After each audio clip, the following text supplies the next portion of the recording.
This is problem 955. It is on page 376. For problems, well, including 55, compute the required allowable contact stress number, SAC, using equation 929. Use a service factor or safety factor of 1 unless stated otherwise, then specify suitable material for the pinion and the gear based on pinion resistance. Use steel unless an earlier decision has been made to use another material. Then evaluate whether the earlier decision is still valid. If not, specify a different material according to the most severe requirement. If no suitable material can be found, consider redesigning the original gears to enable reasonable materials to be used. Now, we've already found that the contact stress number is very high. It was 176,000 or so PSI from problem 49. So we already know that the AISI 1340 OQT1000 we selected will not function properly. Its tensile strength was 144 KSI, which is already less than the contact stress of 176 KSI. So we already know that the material we selected will not work. But let's continue this and see what material strength would be required, because the 176,000 PSI that we calculated from problem 49 it does not take into account the safety factor, the reliability, and the cycle factor for contact stresses. So basically, if you read problem 55, it just refers back to problems 37, 43, and 49. So we basically have all the results from those. So let's begin the problem by going to equation 9-29 to see what it looks like. So equation 9-29, let's see. I've lost my page number.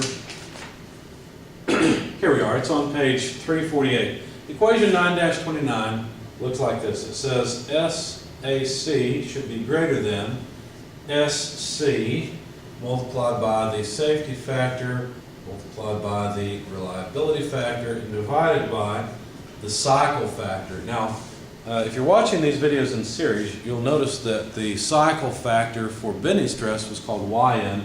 The cycle factor for contact stress is Zn. It's given a different symbol in order to make the differentiation clear.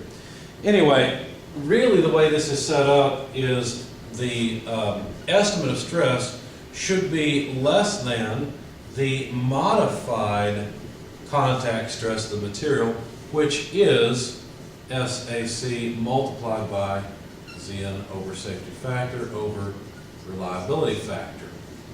Okay, so as we discussed before, or as I explained before, really all of these things are things that modify the material strength.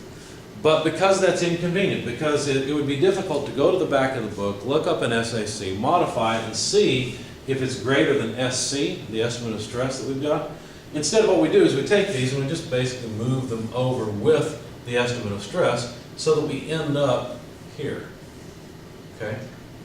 So that all we have to do then is just further modify the estimate of the contact stress with material factors so that we can just look up materials and not have to iterate. Okay, so let's do this and see what happens. So the reliability factor, we already found that was 1.0. We were told to use a safety factor of 1.0. The only thing we have left is to find the number of cycles factor for contact stress. Now, from, let's see, 2 problems ago, problem number 49, I think it was, maybe the one before that, 43, I think it was, we found that the number of cycles the teeth would experience was 5.52 times 10 to the 8th, and that is the number of cycles. So basically it's the number of revolutions of a gear. And so now we can find the cycle factor. Now to do that, let's see, let's go to page 347. Look at figure 923. Remember, we already used figure 922 to find the cycle factor Yn, okay, for bending stress. Now we're going to find the cycle factor Zn for contact stress. So look at the number of cycles on the x-axis. We're looking at 5.52 times 10 to the 8th. And be careful because the x-axis is a logarithmic axis. And so here's 10 to the 8th. So that's 1 times 10 to the 8th. The next line is 2 times 10 to the 8th, 3, 4, 5, 6. They get closer and closer together. Times 10 to the 8th, and then finally you get to 1 times 10 to the 9th at the next major division. Anyway, we could read it off, and I would suggest that you read it off the chart, but then also use the equation. We're over in this section where we just have one equation. So let's calculate Zn from that equation so we get a more accurate result than just reading it off the chart. So the equation is Zn equals 1.4488 multiplied by the number of cycles to the negative 0.023 power. So we're just going to plug in 5.52 times 10 to the 8th cycles, and then you get a factor of 0.9119. Okay, now there's one more factor that can go in here that your author didn't mention. That's C sub h. And I'm not sure, let me make sure I didn't just misread the equation. I'm not sure why he did not include that. Let's see if he even included it in this version of the text, because CH is usually 1, and so he may have simply pulled it out of the text and not used it at all. But CH is just a factor that you include that accounts for the fact that the pinion is usually made harder than the gear, and so what it will do as they run together is it will actually wear the two together a little bit, and you get a slight reduction in the material strength required. Now, I don't even see it in this version of the text, so apparently he's pulled it out. Maybe that's part of the new standard, the new AGMA standard. So if you look at my solution, you'll see C sub h equals 1, and you'll see that it's not 1 for the gear only if the gear is going to be work hardened by the pinion. So anyway, we won't even bother with it since it looks like he's pulled it out of the text now. So SAC needs to be larger. See if we rearrange it here and actually use this equation. SAC needs to be larger, just remember that, 0.9119, than the estimate for stress, and the estimate for stress was 176,125 psi from the last problem, multiplied by a safety factor of 1, reliability factor of 1, and then divided by Zn, which we just calculated, 0.9119. And so this number comes out to 193,141 psi. So basically, the material strength, SAC, needs to be greater than 193,000 psi. This is a huge strength. This would have to be a very, very strong material. And in fact, the next step is to go back and see how hard the material would have to be. So go back in the chapter to page 332, and you'll remember we've already used figure 911 at the top of page 332. Now we're going to use the figure at the bottom, because this figure is for bending stress, this figure is for contact stresses. And so now we have our contact stress at 193 psi. You'll notice that's off the chart. And so there is an equation for grade 2 steel, but we'd be extrapolating it to use it.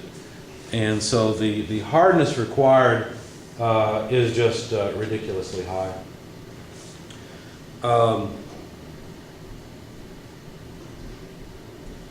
And so what we'd recommend at this point, even though in my solution I came up with a steel, I think I ended up using the equation to figure out where what hardness we would need. But it ends up, instead of being on the B hardness scale, it ends up on the C hardness scale. And it's just very, very hard.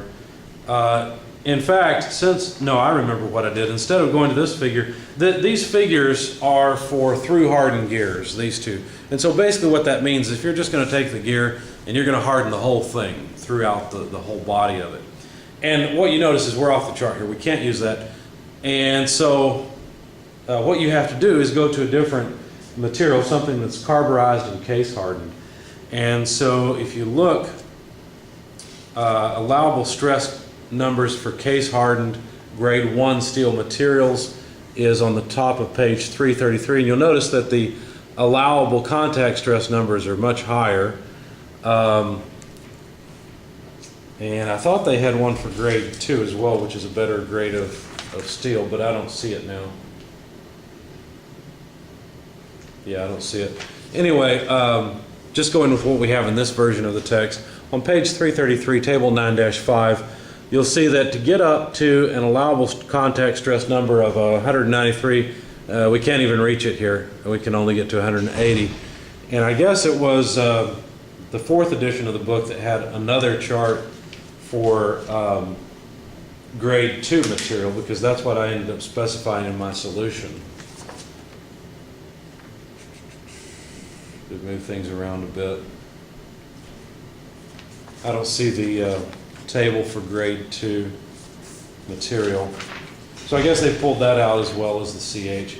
Anyway, the point here is that this would require a very hard, very strong, and therefore very expensive material. It would be difficult, and if anyone ever lost the material specification and tried to make these gears out of something weaker, they're going to fail. Now, they're not going to fail right away. Most likely, it's going to take a little bit of time, but not much. So they might be made, sent to the customer, and work for a week and then fail. That would be bad. Anyway, basically this level of stress just tells us it's time to redesign the gears. Easiest way, as I said before, to reduce this stress is to increase the tooth size and increase the diameter of the gears. And if you increase the tooth size and keep the number of teeth constant, that will increase the size of the gears. That'll reduce the tangential load, which we don't have in this problem, but it came up as part of what gave rise to this very large stress. But it would reduce the tangential load on the gear teeth and make it a lot easier to select the material.